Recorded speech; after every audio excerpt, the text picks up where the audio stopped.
വനം വകുപ്പ് ആവിഷ്കരിച്ച് നടപ്പിലാക്കിയ മനുഷ്യ വന്യജീവി സംഘർഷ ലഘൂകരണ പദ്ധതിയിൽ കാട്ടുപന്നികളെ കൊല്ലുന്നത് കാര്യക്ഷമമാകാത്തതിനാൽ പത്തിന കർമ്മ പരിപാടിയുമായി വീണ്ടും വനം വകുപ്പ് രംഗത്ത്. മിഷൻ വൈൽഡ് പിഗ് പദ്ധതിക്കാണ് രൂപം നൽകാൻ ഒരുങ്ങുന്നത്. ഇതിനായി ഓരോ ബ്ലോക്ക് പഞ്ചായത്ത് പരിധിയിലും പ്രൈമറി റിസോഴ്സ് ടീമിന് രൂപം നൽകും.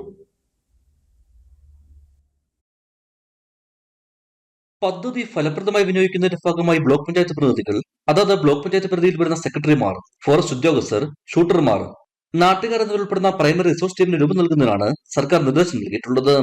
ജനവാസ മേഖലയിൽ ഇറങ്ങുന്ന കാട്ടുപന്നികളെ വെടിവെച്ചു കൊന്ന് സംസ്കരിക്കുന്ന 2022 സർക്കാർ ജില്ലയിലെ പഞ്ചായത്ത് പ്രസിഡന്റുമാർക്ക് അധികാരം നൽകിയിരുന്നു.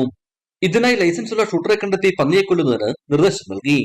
ഷൂട്ടർക്ക് 1500 രൂപയും സംസ്കരിക്കുന്നതിന് 2000 രൂപയുമാണ് പ്രതിഫലമായി നൽകിയിരുന്നത്.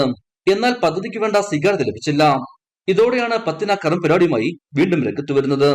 4 വർഷത്തിനിടയിൽ അടിമാലി ബ്ലോക്ക് പഞ്ചായത്തിന് കീഴിലെ കുന്നത്തടി പഞ്ചായത്തിൽ 4 മാസം മുൻപ് ഒരു കാട്ടുപന്നിയെ വെടിവെച്ചു കൊല്ലാൻ കഴിഞ്ഞെന്നാണ് വനംവകുപ്പിൽ നിന്ന് ലഭിക്കുന്ന വിവരം. ഇടുക്കി വിഷൻ, കുമളി.